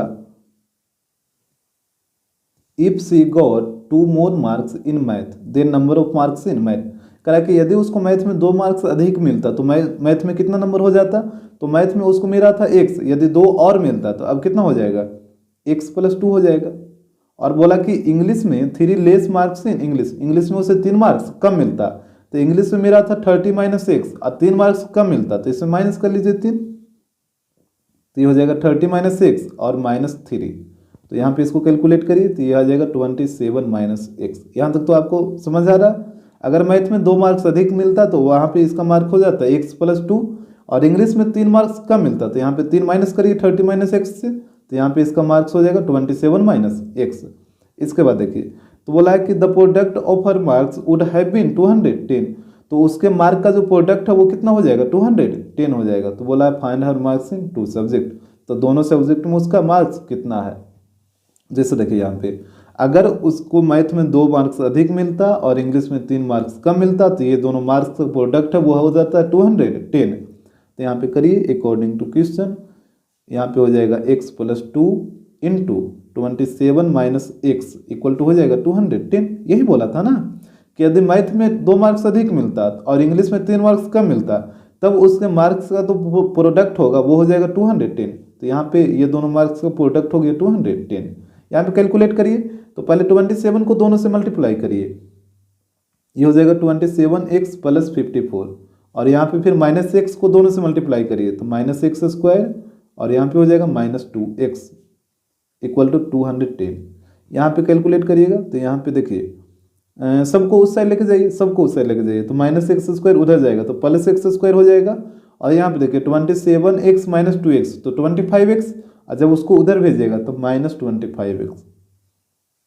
ये 54 को उधर ले जाकर माइनस करिए तो 210 माइनस 54, तो यहाँ पे कितना आएगा प्लस 156 आएगा, और इधर कुछ नहीं बचेगा तो इक्वल टू 0 हो जाएगा। अरे बात समझ में। इसके बाद आपको फैक्टराइज करना है, यहाँ फर्स्ट लास्ट को मल्टीप्लाई करिएगा तो 156 ही रहेगा, इसको 2 नंबर में ब्रेक करिए ताकि ऐड करने पे माइनस 25 आए। तो यहाँ पे देखिए इसको प्राइम फैक्टर निकालिए, यहाँ से 2 से 78, फिर 2 से लगाइए 39, और फिर 3 से 13। यहाँ पे एक 13 ले लीजिए और 3 दूनी 6 दूनी 12, तो एक 13 हो जाएगा और एक 12 हो जाएगा, और दोनों को कर दीजिए निगेटिव, तो ये हो जाएगा x square minus 13x minus 12x और प्लस 156। अब यहाँ पे इधर ये दोनों से इधर ये दोनों से कॉमन लीजिए तो x कॉमन लीजिए तो यहाँ पे बच जाएगा x माइनस 13, और यहाँ पे माइनस 12 कॉमन लीजिए तो यहाँ पे भी हो जाएगा x माइनस 13। x माइनस 13 दोनों तरफ है तो इसको बाहर निकालिए तो यहाँ पे बच जाएगा x और इस तरफ माइनस 12 इक्वल टू 0। तो यहाँ से बारी बारी से 0 पुट करिए तो x माइनस 13 इक्वल टू 0, तो x का वैल्यू कितना आ जाएगा 13 आ जाएगा, और इस तरफ हो जाएगा x माइनस 12 इक्वल टू 0, तो x का वैल्यू 12 आ जाएगा। यहाँ पे आप देख रहे हैं कि दोनों वैल्यू जो आया है वो पॉजिटिव आया है, तो यहाँ पे दोनों को बारी बारी से पुट करके देखना होगा। तो यहाँ पे ध्यान दीजिएगा, एक और पुट करिए वेन x इक्वल टू 13, तो यहाँ पे मार्क्स इन मैथ कितना था x था, तो यहाँ पे हो जाएगा 13, और इंग्लिश का मार्क्स कितना था 30 माइनस एक्स था ना, तो यहाँ पे हो जाएगा 30 माइनस और x की जगह 13 पुट करिए तो यहाँ पे इसको माइनस करिए तो ये आ जाएगा 17। अब इस तरफ आइए, यहाँ पे x इक्वल टू 12 पुट करिए तो मार्क्स इन मैथ x था तो x का वैल्यू आ जाएगा 12, और मार्क्स इन इंग्लिश ये था 30 माइनस एक्स, तो यहाँ पे हो जाएगा 30 माइनस 12, तो यहाँ पे इसका पुट करिए, यहाँ पे माइनस करिए इसको तो ये आ जाएगा 18। तो यहाँ पे ये दोनों सिचुएशन सही हो जाएगा। जब मैथ में 30 नंबर रहेगा तो इंग्लिश में हो जाएगा 17, और जब मैथ में 12 नंबर रहेगा तो इंग्लिश में हो जाएगा 18। क्वेश्चन नंबर 6, यहाँ पे बोल रहा है a dealer sells an article ₹4.24। एक डीलर है जो एक आर्टिकल को सेल किया कितना में, तो 24 रुपया में, तो ये आर्टिकल का सेलिंग प्राइस हो जाएगा। And gains as much percent as the cost price of the article, और वो प्रॉफिट कितना कमाता है, तो आर्टिकल का जितना कॉस्ट प्राइस होता है उतना परसेंट है। जैसे मान लीजिए आर्टिकल का कॉस्ट है 20 रुपया, तो इसको गेन कितना हुआ, तो 20 का 20%। अरे बस समझ में, जैसे आर्टिकल का कॉस्ट है 50 रुपया, तो इसको गेन कितना हुआ, तो 50 का 50%। अगर आर्टिकल का कॉस्ट है 100 रुपया, तो इसको गेन कितना होगा, तो x का x%। यही तो इसके बाद बोला है find the cost price of article, तो आर्टिकल का कॉस्ट प्राइस क्या होगा, तो यहाँ पे आप लेट करिए, let the cost price of article, ये मान लीजिए x रुपया है, ठीक है। आर्टिकल का जो कॉस्ट प्राइस है वो है x रुपया, तो यहाँ से बताइए गेन कितना हो जाएगा। गेन के बारे में बोला था कॉस्ट प्राइस का ही उतना ही परसेंट, तो कॉस्ट प्राइस है x, तो x का x%, यही हो जाएगा इसका गेन। तो यहाँ पे हो जाएगा x² अपॉन 100, ठीक है। यहाँ तक तो कोई दिक्कत नहीं होगा। अब इसके बाद देखिए सेलिंग प्राइस दे रखा है 24, और आपको पता है कि सेलिंग प्राइस इक्वल टू क्या होता है, सेलिंग प्राइस इक्वल टू होता है कॉस्ट प्राइस प्लस गेन। देखिए अगर ये चीज़ आपको समझ नहीं आता है तो देखिए यहाँ पे समझिए, जैसे मान लीजिए आपके पास एक पेन है, ठीक है, और मान लीजिए इस पेन का जो कॉस्ट प्राइस है वो है 10 रुपया। अब आप इस पेन को सेल करना चाह रहे हैं, लेकिन आप 5 रुपया इस पर कमाना चाह रहे हैं, तो आप जो प्रॉफिट कमाना चाह रहे हैं वो 5 रुपया कमाना चाह रहे हैं, तो आप खुद बताइए कि इस पेन का सेलिंग प्राइस कितना होगा, 15 रुपया होगा। तभी ना, अगर 15 रुपया में बेचिएगा तो कॉस्ट प्राइस 10 रुपया, 5 रुपया आप गेन कमा लीजिएगा, तो सेलिंग प्राइस कितना हो जाएगा, 15 रुपया। तो यहीं से आपको पता चल जाएगा कि सेलिंग प्राइस इक्वल टू क्या होता है। तो सेलिंग प्राइस इक्वल टू हो जाएगा कॉस्ट प्लस गेन, क्योंकि आप 15 रुपये में बेचें तो 15 रुपये में कौन कौन है, कॉस्ट प्राइस भी है 10 रुपया इसमें ऐड, और 5 रुपया आपका प्रॉफिट भी ऐड है 15 रुपया में। तो सेलिंग प्राइस इक्वल टू हो जाता है कॉस्ट प्राइस प्लस गेन। तो यहाँ पे भी वही चीज़ हुआ था, selling price equal to cost price plus gain. अब यहाँ पे वैल्यू पुट करिए, तो देखिए सेलिंग प्राइस कितना था, 24 रुपया था, तो यहाँ पे पुट करिए, ये हो जाएगा 24 equal to cost price x और गेन था x² अपॉन 100। यहाँ पे देखिए 24 इक्वल टू, यहाँ पे एलसीएम लीजिए तो 100 हो जाएगा, तो यहाँ पे हो जाएगा 100x plus x², cross multiply करिए तो यहाँ पे हो जाएगा 2400 equal to 100x plus x²। यहाँ पे इसको इधर ला के माइनस करिए, तो यहाँ पे हो जाएगा x² प्लस 100x और माइनस 2400 इक्वल टू 0। अब यहाँ पे देखिए आपको फैक्टराइज करना है माइनस 2400 को 2 नंबर में, ताकि दोनों को ऐड करने पे कितना आ जाए, 100 आ जाए। तो देखिए इसको बनाने का आसान तरीका क्या है वो समझिए। जैसे यहाँ पे 2 जीरो है, तो 2 जीरो को आप इग्नोर करिए, तो यहाँ से 1 जीरो ऑटोमेटिक इग्नोर हो जाएगा, तो यहाँ पे बचा -24 और यहाँ पे बचा 10। तो अब आपको क्या करना है कि -24 को 2 नंबर में ब्रेक करना है, ताकि दोनों को ऐड करने पे कितना आ जाए, 10 आ जाए। तो यहाँ पे इसको तो आप आसानी से कर लीजिएगा, एक हो जाएगा 12 और एक हो जाएगा 2, और हमको प्लस 10 चाहिए, तो यहाँ पे 2 को माइनस कर दीजिए, तभी ना 12 माइनस 2 कितना आ जाएगा, 10 आ जाएगा। और यहाँ पे आप 2 जीरो को इग्नोर किए थे, तो 1 जीरो को इधर पुट करिए और 1 जीरो को इधर पुट करिए। अब देखिए तो 120 माइनस 20 कितना आएगा, 100 नहीं आएगा, तो एक नंबर ये हो जाएगा, एक नंबर ये हो जाएगा। इस तरीके से आप सोच सकते हैं, और अगर नहीं सोच सकते हैं तो फिर 2400 को फैक्टराइज करिए, फिर अरेंज कर लीजिए। तो यहाँ पे हो जाएगा x² प्लस 120x और फिर -20x और -2400 इक्वल टू 0। अब यहाँ पे देखिए ये दोनों से कॉमन, इधर ये दोनों से कॉमन, तो यहाँ पे हो जाएगा x कॉमन, तो बचेगा x प्लस 120, और यहाँ से -20 कॉमन लीजिए, तो यहाँ पे ये बचेगा x प्लस 120। अब x प्लस 120 दोनों जगह है, तो इसको बाहर निकाल लीजिए। तो जब इसको बाहर निकालिएगा तो यहाँ पे बचेगा x, इधर बचेगा -20 इक्वल टू 0। अब बारी बारी से 0 पुट करिए, तो यहाँ पे हो जाएगा x प्लस 120 इक्वल टू 0, तो x का वैल्यू आएगा -120, और इस तरफ हो जाएगा x माइनस 20 इक्वल टू 0, तो x का वैल्यू आएगा प्लस 20। अब आप यहाँ पे बताइए कि आप -120 पॉसिबल है, आप जो x माने थे वो कॉस्ट प्राइस माने थे ना, जो कॉस्ट प्राइस था वो था x रुपया। अब x का वैल्यू नेगेटिव कैसे आएगा, किसी भी वस्तु का कॉस्ट जो होता है वो नेगेटिव हो सकता है, कभी हो ही नहीं सकता है, तो ये तो पॉसिबल ही नहीं है, तो x का वैल्यू पॉजिटिव होगा। तो यहाँ पे हो जाएगा सो कॉस्ट प्राइस था कितना, x रुपया माने थे, और x का वैल्यू आया 20, तो ये हो जाएगा 20 रुपीज।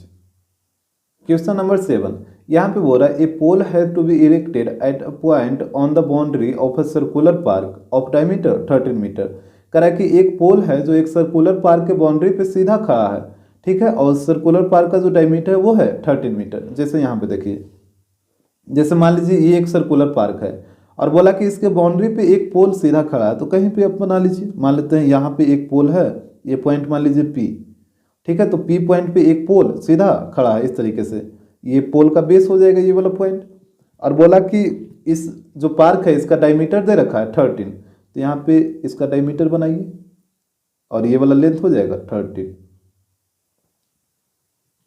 इसके बाद देखिएगा यहाँ पे बोला है 13 मीटर इन सच अ वे, मतलब इस तरीके से खड़ा है कि the difference of its distances from two diametrically opposite fixed gates A and B on the boundary is 7 metre.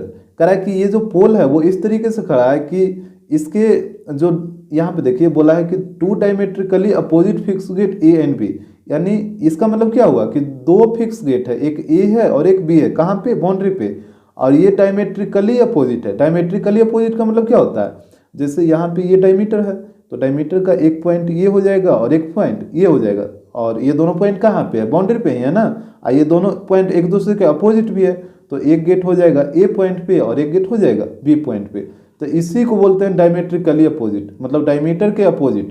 तो ये पॉइंट मतलब डायमीटर में दो ही पॉइंट होगा ना, एक यहाँ और एक यहाँ बाउंड्री पे, तो और ये दोनों पॉइंट आपस में क्या अपोजिट है, तो एक गेट यहाँ पे हो जाएगा और एक गेट यहाँ पे हो जाएगा। और इसके बाद यहाँ से फिर से पढ़िए, कहा था कि in such a way that the difference of its distances from two diametrically opposite fixed gates A and B is 7 metre. कह रहा है कि इस पोल का दो डायमेट्रिकली अपोजिट फिक्स गेट है, एक ए है और एक बी है, तो इस पोल का फिक्स गेट एक ए से और बी से दोनों का जो डिफरेंस है वो दे रखा है 7। जैसे क्या करिए कि पहले इसको ज्वाइन करिए, तो यहाँ पे पी ए और पी बी ये दोनों का डिफरेंस दे रखा है 7, ठीक है। यही बोला था कि इस पोल का फिक्स गेट जो ए और बी है उसका जो उससे डिफरेंस दे रखा है 7, यानी पी ए और ये पी बी इसका जो डिफरेंस है वो दे रखा है 7, तो यहाँ पे हो जाएगा P A minus P B equal to 7, या फिर ये भी तो हो सकता है P B minus P A equal to 7, दोनों केस पॉसिबल है। अगर ये साइड बड़ा रहेगा तो P A minus P B हो जाएगा, अगर ये साइड बड़ा रहेगा तो P B minus P A हो जाएगा, यहाँ पे दोनों केस पॉसिबल है। इसके बाद देखिए, तो कह रहा है कि is it possible to do so, क्या ऐसा करना पॉसिबल है, इफ यस अगर है, तो बोला है कि at what distance from the two pole from the two gates should the pole be erected. तो कह रहा है कि ये जो पोल है वो दोनों गेट से कितना डिस्टेंस पे खड़ा है, मतलब यहाँ से हमसे पूछा है ये ए पी का लेंथ और बी पी का लेंथ ये दोनों, तो यहाँ पे आप लेट करिए, तो यहाँ पे हो जाएगा let the pole is at the point P, जो पोल है वो कहाँ पे है, तो पी पॉइंट पे है। Two fixed gate are A and B भी सी डायमेट्रिकली अपोजिट, यहाँ पे दो फिक्स गेट है, एक ए है और एक बी है जो एक दूसरे के डायमेट्रिकली अपोजिट है। अब यहाँ पे ध्यान दीजिएगा, ये डायमीटर है ए बी, और आपको पता है कि जो डायमीटर होता है वो सर्कल को दो सेमी सर्कल में डिवाइड करेगा, एक डायमीटर के नीचे सेमी सर्कल बनेगा, एक डायमीटर के ऊपर सेमी सर्कल बनेगा, और ये जो एंगल बन रहा है वो सेमी सर्कल में बन रहा है। और आपको पता होना चाहिए सेमी सर्कल में जो एंगल बनता है वो कितना डिग्री का बनता है, ये बनता है 90 डिग्री। आपको याद रखना है सेमी सर्कल का जो एंगल होता है वो होता है 90 डिग्री, तो ये एंगल हो जाएगा 90 डिग्री। इसके बाद आप पी ए के लेंथ को मान लीजिए x मीटर, ठीक है, पी ए के लेंथ को मान लेते हैं x मीटर, तो यहाँ पे लिखिए let P A equal to x metre, तो यहाँ से पी बी कितना हो जाएगा, यहाँ पे देखिए यहाँ पे डिफरेंस दे रखा था ना 7, तो आप पुट करिए इसमें, तो पी ए की जगह x पुट करिए तो पी बी आ जाएगा, तो ये हो जाएगा x minus P B equal to 7, तो यहाँ पी बी को उधर भेजिए 7 को इधर लाइए, तो ये हो जाएगा x, 7 इधर आएगा तो -7 इक्वल टू पी बी उधर ले जाइए तो ये हो जाएगा प्लस पी बी, या फिर इसमें पुट करिए तो यहाँ से हो जाएगा पी बी माइनस, और पी ए का वैल्यू कितना था x था ना, इक्वल टू 7, तो यहाँ पे हो जाएगा P B equal to x को उधर भेजिए तो यहाँ पे हो जाएगा 7 प्लस x। तो देखिए यहाँ पे पी बी का दो वैल्यू आ रहा है, एक आ रहा है x माइनस 7 और एक आ रहा है x प्लस 7, तो आप दोनों में से कोई भी यूज कर सकते हैं, जो मन है वो यूज करिए, आंसर को कोई इफेक्ट नहीं आएगा, तो हम यहाँ पे प्लस वाला ही लेते हैं, तो ये हो जाएगा x प्लस 7 मीटर, ठीक है। ये कैसे आया आपको आ रहा है समझ में। इसके बाद देखिएगा यहाँ पे जैसे ही यहाँ पे इसको लिख देते हैं, ये है x + 7। अब यहाँ पे देखिए जैसे ही यहाँ पे 90 डिग्री बना तो ये कौन ट्रायंगल हो जाएगा, राइट एंगल ट्रायंगल हो जाएगा। अगर किसी ट्रायंगल का एक एंगल 90 डिग्री हो तो उस ट्रायंगल को बोलते हैं राइट एंगल ट्रायंगल। तो अब चलिए ट्रायंगल APB में, यहाँ पे चलिए इन ट्रायंगल APB, तो यहाँ से बाई पाइथागोरस थ्योरम क्या हो जाएगा, यहाँ पे लिखिए बाई पाइथागोरस थ्योरम।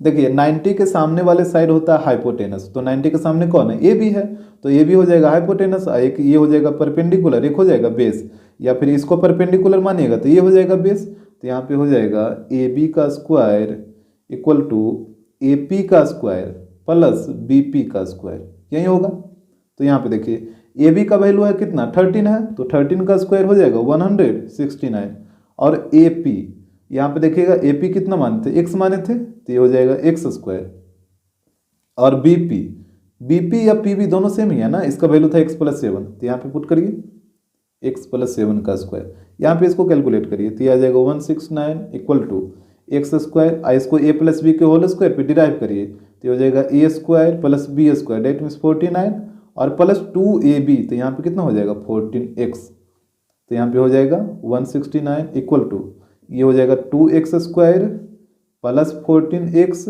और प्लस 49, यहाँ पे इसको उधर ले जाकर माइनस करिए तो ये हो जाएगा 2x स्क्वायर प्लस 14x और 169 को 49 में से माइनस कर लीजिए तो यहाँ पे आ जाएगा -120, इस साइड कुछ नहीं बचेगा तो इक्वल टू 0 हो जाएगा।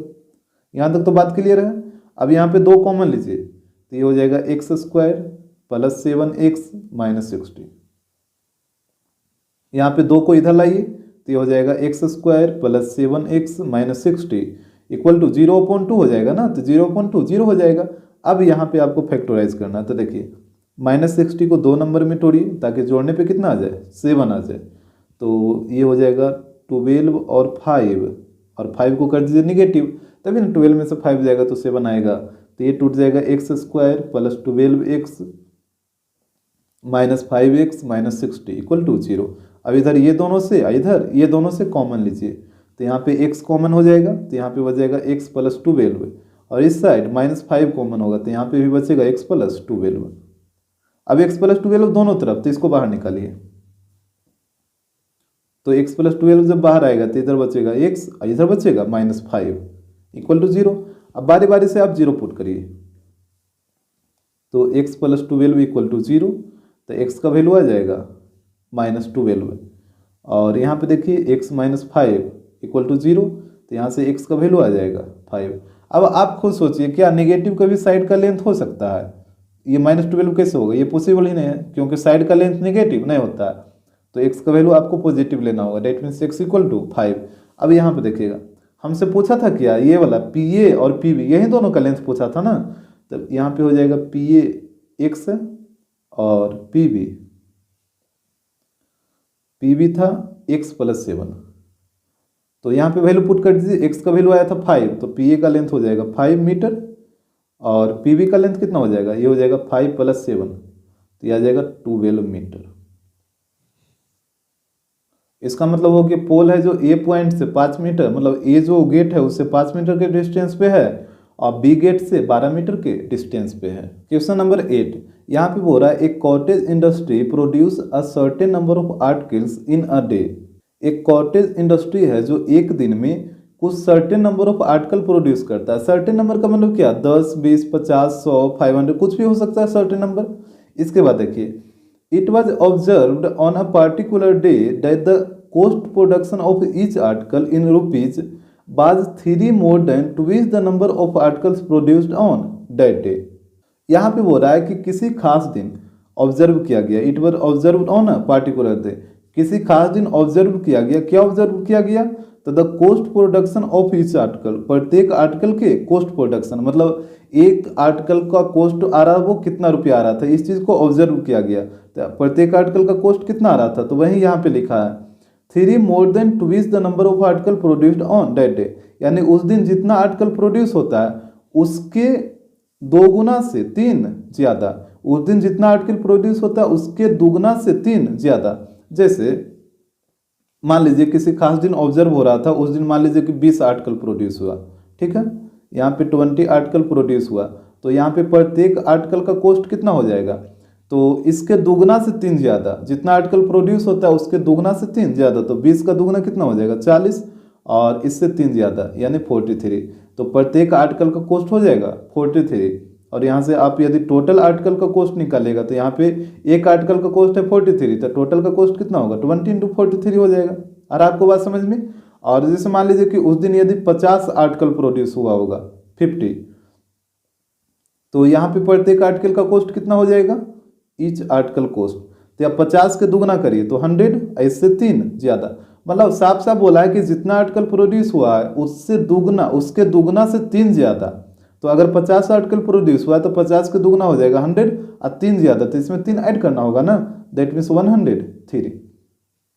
तो प्रत्येक आर्टिकल का कॉस्ट हो जाएगा 103, और टोटल 50 आर्टिकल का कॉस्ट निकालेगा तो 50 × 103 करना होगा, क्योंकि ये एक आर्टिकल का कॉस्ट है। आ रहा बात समझ में। तो टोटल 50 आर्टिकल का कॉस्ट निकालना चाहते हैं तो यहाँ पे दोनों को क्या करना होगा, मल्टीप्लाई करना होगा। इसके बाद देखिए कह रहा if the cost of production on that day was 90 rupees, और उस दिन आर्टिकल का टोटल कॉस्ट ऑफ प्रोडक्शन कितना आया था, 90 रुपया आया था। तो कह रहा find the number of article produce and the cost of each article, तो उस दिन कितना आर्टिकल प्रोड्यूस हुआ और प्रत्येक आर्टिकल का कॉस्ट भी बताइए। तो यहाँ पे लेट कर लीजिए, let the number of articles produce that day, उस दिन कितना आर्टिकल प्रोड्यूस हुआ, तो मान लेते हैं एक्स आर्टिकल प्रोड्यूस हुआ था, ठीक है। तो यहाँ से बताइए कि कॉस्ट कितना हो जाएगा प्रत्येक आर्टिकल का, and cost of each article. तो यहाँ पे प्रत्येक आर्टिकल का कॉस्ट कैसे निकल रहा था, तो जितना आर्टिकल प्रोड्यूस हुआ था उसके दुगना से 3 ज़्यादा, तो यहाँ पे एक्स आर्टिकल प्रोड्यूस हुआ था, इसका दुगना कितना हो जाएगा 2x, और इससे 3 ज़्यादा, तो इसमें 3 ऐड करना पड़ेगा, यानी प्रत्येक आर्टिकल का जो कॉस्ट होगा वो हो जाएगा 2x + 3। यहाँ तक तो कोई दिक्कत नहीं होगा। अब देखिए अकॉर्डिंग टू क्वेश्चन में बोला था कि यहाँ पे उस दिन जितना आर्टिकल प्रोड्यूस हुआ था उसका टोटल कॉस्ट कितना रुपया था, 90 रुपया था, यही बोला था ना। If the cost of production on that day was 90 rupees, उस दिन जितना आर्टिकल प्रोड्यूस हुआ था उसका टोटल कॉस्ट कितना था 90 रुपया। और यहाँ पे भी आपको पता है उस दिन एक्स आर्टिकल प्रोड्यूस हुआ था और प्रत्येक आर्टिकल का कॉस्ट था 2x + 3, तो यहाँ पे से टोटल कॉस्ट कितना हो जाएगा, यहाँ से बताइए टोटल कॉस्ट। यहाँ पे तो एक आर्टिकल का कॉस्ट है 2x + 3 रुपया, टोटल आर्टिकल है x, तो यहाँ पे दोनों को मल्टीप्लाई करिए तो ये आ जाएगा टोटल कॉस्ट। जैसे एक आर्टिकल का कॉस्ट है 43 रुपया, तो टोटल 20 आर्टिकल है, तो 20 आर्टिकल का कॉस्ट कितना होगा, तो दोनों को मल्टीप्लाई करना होगा तभी ना आएगा ये टोटल कॉस्ट। तो यहाँ भी तो वही चीज़ कर रहे हैं, एक आर्टिकल का कॉस्ट है 2x + 3 और टोटल आर्टिकल है x, तो दोनों को मल्टीप्लाई करिए तो टोटल कॉस्ट आ जाएगा। तो यहाँ से अकॉर्डिंग टू क्वेश्चन हो जाएगा, यहाँ पे टोटल कॉस्ट है x × 2x + 3, और जबकि क्वेश्चन में बोला था कि टोटल कॉस्ट उस दिन का कितना था 90 रुपया था, तो टोटल कॉस्ट इक्वल हो जाएगा टोटल कॉस्ट का। 12 बात समझ में। अब यहाँ से कैलकुलेट करिए, x को दोनों से मल्टीप्लाई करिए तो ये हो जाएगा 2x² + 3x, इसको इधर लाइए तो -90 = 0। अब यहाँ पे आपको फर्स्ट लास्ट को मल्टीप्लाई करना है, तो यहाँ पे आ जाएगा -180, और इसको 2 नंबर में फैक्टराइज करिए ताकि ऐड करने पे 3 आ जाए, तो ये टूटेगा 15 और 12 में, और 12 को रखिएगा नेगेटिव, तो यहाँ पे हो जाएगा 2x² + 15x -12x -90 = 0। अब यहाँ पे देखिए ये दोनों से कॉमन है, इधर ये दोनों से कॉमन, तो यहाँ से कितना कॉमन होगा x ना, तो यहाँ पे बच जाएगा 2x + 15, और यहाँ से कॉमन लीजिए तो यहाँ से कॉमन हो जाएगा -6, तो यहाँ पे बचेगा 2x + 15। अब 2x + 15 दोनों जगह तो इसको बाहर निकालिए, तो 2x + 15 बाहर आ जाएगा, तो यहाँ पे बचेगा x और यहाँ पे बचेगा -6 = 0। अब बारी बारी से 0 पुट करिए, तो यहाँ पे हो जाएगा 2x + 15 = 0, तो x = आ जाएगा -15/2, और यहाँ पे हो जाएगा x - 6 = 0, तो x का वैल्यू आ जाएगा 6। और यहाँ पे बताइए x का वैल्यू कभी नेगेटिव हो सकता है। आप x किसको लेट किए थे, आप x लेट किए थे उस दिन जितना आर्टिकल प्रोड्यूस हुआ था उसको। अब आर्टिकल जब भी प्रोड्यूस होगा तो या तो 1 2 कुछ पॉजिटिव नंबर ही रहेगा, नेगेटिव कैसे हो सकता है, नेगेटिव तो कभी पॉसिबल ही नहीं है। तो यहाँ पे ध्यान दीजिए, यहाँ पे हो जाएगा hence the number of article produce, उस दिन कितना आर्टिकल प्रोड्यूस हुआ था x, और x का वैल्यू है 6, तो यहाँ पे हो जाएगा 6, और प्रत्येक आर्टिकल का कॉस्ट था 2x + 3, तो यहाँ पे x का वैल्यू पुट करिए तो हो जाएगा 12 + 3, तो यह आ जाएगा 15। और आप चाहिए तो इसको वेरीफाई भी कर सकते हैं। जैसे क्वेश्चन में क्या बोला था कि जितना आर्टिकल प्रोड्यूस हो, जैसे कोस्ट कैसे निकालते थे, जितना आर्टिकल प्रोड्यूस होता है उसके दोगुना से 3 ज़्यादा। तो यहाँ पे 6 आर्टिकल प्रोड्यूस हुआ है तो इसका दोगुना कितना हो जाएगा 12, इससे 3 ज़्यादा, तो 12 + 3 दैट मीन्स 15। तो 15 हो जाएगा प्रत्येक आर्टिकल का कोस्ट। और यहाँ पे भी आ भी रहा है 15 ही आ रहा है, तो मतलब ये सही है। क्वेश्चन नंबर 9 यहाँ पे देखिए बोल रहा है eight t minutes past 2 PM the time needed by the minute hand and a clock to show 3 PM was found to be 3 minutes less than t square upon 4 minutes तो find t। देखिए ये question में कुछ है नहीं, सिर्फ यहाँ पे लैंग्वेज को ये घुमा रखा है। तो आप एक बार फिर से सुनिए, कह रहा था कि अभी कितना बजा है, तो अभी बजा है t minutes past 2। t minutes past 2 का मतलब क्या होता है 2:t। ठीक है, t minutes past 2 का मतलब क्या हुआ, यहाँ पे देखिए t minutes past 2 का मतलब हुआ 2:t अभी बजा है। तो बोल रहा है कि 3 बजने में कितना मिनट बाकी है, तो 3 मिनट में यहाँ पे लिखा है 3 बजने में कितना मिनट बाकी है, तो 3 minute less than t square upon 4, यानी t स्क्वायर अपॉन 4 से 3 मिनट कम है। जैसे देखिए इसको स्टेप बाय स्टेप समझिए। जैसे पहले यहाँ पे लिखिए hair t minutes past 2 PM। इसका मतलब क्या हुआ कि 2:t हुआ है और अभी हो रहा है PM। इतना तो आ रहा है आपको समझ में, अभी 2:t हुआ है, अभी हुआ है PM। तो यहाँ पे सबसे पहले आपको निकालना है कि 3 बजने में कितना मिनट अभी देरी है। So time needed by minute hand to show 3 PM। तो कह रहा कि 3 PM बजने में मिनट हैंड को कितना टाइम लगेगा। तो जैसे यहाँ पे समझिए बात, जैसे हम आपसे पूछते हैं कि 2:40 हुआ है और हम आपसे पूछते हैं कि 3 बजने में कितना मिनट देर है, तो आप तुरंत बोल दीजिएगा कि 20 मिनट अभी देर है। अगर हम आपसे बोलेंगे कि 2:20 हुआ है या 2:50 हुआ है और 3 बजने में कितना मिनट देर है, तो आप तुरंत बोल दीजिएगा कि 10 मिनट देरी है। अगर हम आपसे पूछेंगे कि 2:40 हुआ है और तो 3 बजने में कितना मिनट देर है, तो आप तुरंत बोल दीजिएगा 2:40 तो यहाँ पे ले ही लिए थे, 2:20 ले लीजिए। 2:20 हुआ है और हम आपसे पूछेंगे कि 3 बजने में कितना मिनट देर है, तो आप तुरंत बोल दीजिएगा कि 40 मिनट देर है। तो ये आ रहा है, तो आ रहा है कैसे, जैसे यहाँ पे 2:40 हुआ था तो 3 बजने में 20 मिनट देरी था, तो ये 20 मिनट आया, तो आया कैसे, तो देखिए ये कैसे आता है। पूरा जो एक राउंड में होता है पूरा 60 मिनट, तो ये पूरा 60 में से ये जितना मिनट अभी हुआ है उसको माइनस कर लीजिए, तो ये हो जाएगा 60 - 40। ये वाला जितना अभी जैसे 2:40 हुआ है तो ये 40 मिनट जो हुआ है इसको आप माइनस कर लीजिए पूरा 60 में से। यहाँ भी वही काम करिए, पूरा 60 में से 2:50 हुआ है ना, तो ये 50 मिनट को माइनस कर लीजिए, तो ये 10 मिनट आ जाएगा। यहाँ भी वही काम करिए, पूरा ये जो 20 मिनट हुआ है उसको 60 में से माइनस कर लीजिए, तो 60 - 20, तो यहाँ पे आ गया 40 मिनट। तो आपको आ रहा है बात समझ में कैसे ये मिनट आया था। तो उसी प्रकार यहाँ पे क्वेश्चन में बोला कि 2:t हुआ है, तो अब यहाँ से बताइए कि 3 बजने में कितना मिनट दे रहा है, तो वही काम करिएगा, पूरा 60 में से ये जो यहाँ पे जो मिनट होता है उसको माइनस कर लेते हैं, तो यहाँ पे हो जाएगा 60 - t। ये चीज़ आपको अब क्लियर हो गया होगा कैसे ये वाला चीज़ आया। तो जब 2:t हुआ है तो 3 बजने में कितना मिनट दे रहा है, तो 60 - t मिनट, तो यहाँ पे हो जाएगा 60 - t मिनट। इसमें तो कोई दिक्कत नहीं होगा आपको, ठीक है। लेकिन देखिए अकॉर्डिंग टू क्वेश्चन में क्या बोला था, यहाँ पे लिखिए time needed by minute hand to show 3 PM। करा अकॉर्डिंग टू क्वेश्चन के अकॉर्डिंग 3 बजने में कितना मिनट बाकी है, तो यहाँ पे देखिए क्वेश्चन में बोला था कि 3 बजने में कितना मिनट बाकी है, तो यहाँ पे ये वाला लिखा है 3 minutes less than t square upon 4 minute, यानी t स्क्वायर अपॉन 4 से 3 मिनट, ये 3 मिनट कम, तो यहाँ पे हो जाएगा t स्क्वायर अपॉन 4 से 3 मिनट कम, तो इसमें 3 कम कर दीजिए। यानी क्वेश्चन बोल रहा है कि इतना मिनट बाकी है, जबकि यहाँ पे इतना मिनट बाकी है।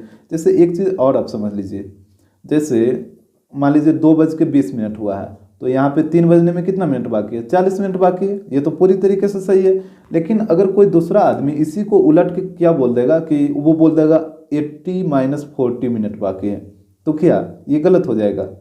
ये भी तो वही चीज़ है ना, सिर्फ बोलने का तरीका अलग है। अगर कोई दूसरा आदमी बोल देगा कि 100/2 और -10 मिनट बाकी है, 100/2 -10, तो क्या ये गलत है। ये भी तो ये चीज़ दोनों क्या है, सेम ही है ना। तो यहाँ पे भी तो वही चीज़ होगा, जैसे यहाँ पे 60 - t मिनट बाकी था 3 बजने में, लेकिन क्वेश्चन बोला कि इतना मिनट बाकी है, 3 बजने में, तो ये सिर्फ घुमा के बोल दिया है, लेकिन है तो दोनों सेम चीज़। जैसे यहाँ पे आप देख रहे हैं 40 मिनट बाकी है, लेकिन कोई बोल रहा है कि 80 माइनस 40 मिनट बाकी है, तो दोनों तो ठीक ही बोल रहा है, दोनों तो केवल लिखने का तरीका अलग अलग है। यहाँ पे एक बोल दिया कि 100/2 माइनस 10 मिनट बाकी है, तो इसको भी तो कैलकुलेट करिएगा तो 40 ही आएगा ना। तो दोनों तो सेम ही चीज़ है, केवल बोलने का तरीका और लिखने का तरीका अलग है। तो यहाँ भी वही चीज़ है, यहाँ पे 3 बजने में 60 माइनस टी मिनट बाकी था, जबकि क्वेश्चन बोल रहा है कितना मिनट बाकी है, तो दोनों तो सेम ही चीज़ है, खाली लिखने का तरीका अलग अलग है। तो यहाँ पे दोनों आपस में क्या हो जाएगा, इक्वल हो जाएगा। जैसे यहाँ पे ये दोनों आपस में इक्वल है, तो यहाँ पे अकॉर्डिंग टू क्वेश्चन यहाँ पे हो जाएगा 60 माइनस टी इक्वल टू ये हो जाएगा t² - 4 - 3। ये अब आपको क्लियर हो गया होगा। अब यहाँ से देखिए कैलकुलेट कर लीजिए इसको, तो यहाँ पे सारे को उस साइड लेके जाइए, तो यहाँ पे हो जाएगा, इधर तो 0 हो जाएगा ना, और सबको उस साइड लेके जाइए, तो यहाँ पे हो जाएगा t² और ये हो जाएगा प्लस टी, और 60 को इधर लाइए तो -3 और ये -60, तो यहाँ पे हो जाएगा -63। ऐसा कुछ नहीं बचेगा, तो 0 बचेगा यहाँ पे। अब देखिए ये हो जाएगा 0 इक्वल टू यहाँ पे 4 आप एलसीएम ले लीजिए, तो ये हो जाएगा t² प्लस यहाँ पे हो जाएगा 4t, और यहाँ पे 4 से मल्टीप्लाई करिए तो ये आ जाएगा 252, क्रॉस मल्टीप्लाई करिएगा तो ये हो जाएगा 0 equal to t² plus 4t minus 252। इसको आप अरेंज करके लिख लीजिए, तो ये हो जाएगा t² plus 4t minus 252 equal to 0। अब यहाँ पे आपको -252 को 2 नंबर में फैक्टराइज करना है, ताकि दोनों को ऐड करने पे 4 आ जाए और मल्टीप्लाई करने पे यही वाला नंबर आ जाए। तो आप क्या करिए, इसका प्राइम फैक्टर निकालिए, तो 2 से लगाइए तो 126, फिर 2 से लगाइए तो 63, और फिर 7 से लगाइए 9 बार में। और यहाँ पे देखिए पहले अरेंज करके देखिए, हमको 4 का डिफरेंस चाहिए, तो यहाँ पे आप क्या करिए, 7 दूनी 14 और 9 दूनी 18। अगर आप 18 और 14 में तोड़ते हैं तो 4 का तो गैप है ही, अब 14 को कर लीजिए नेगेटिव, तो जब दोनों को ऐड करिएगा तो +4 आ जाएगा, तो ये हो जाएगा t² plus 18t minus 14t और -252 इक्वल टू 0। अब यहाँ से कॉमन लीजिए, इधर ये दोनों और इधर ये दोनों से, तो यहाँ से t कॉमन ले लीजिए, तो यहाँ पे बचेगा t प्लस 18, और यहाँ से -14 कॉमन लीजिए, तो यहाँ पे भी बचेगा t प्लस 18 इक्वल टू 0। तो यहाँ से t प्लस 18 दोनों तरफ, तो इसको बाहर निकालिए, तो यहाँ पे बच जाएगा t माइनस 14 इक्वल टू 0। अब बारी बारी से 0 पुट करिए, तो एक बार हो जाएगा t प्लस 18 इक्वल टू 0, तो यहाँ से आ जाएगा t इक्वल टू -18, और यहाँ पे हो जाएगा t माइनस 14 इक्वल टू 0, तो यहाँ पे हो जाएगा t इक्वल टू प्लस 14। अब देखिए टाइम तो कभी नेगेटिव होगा नहीं, तो ये तो कभी होगा नहीं, हमेशा टाइम पॉजिटिव ही रहेगा, तो t का वैल्यू हो जाएगा 14।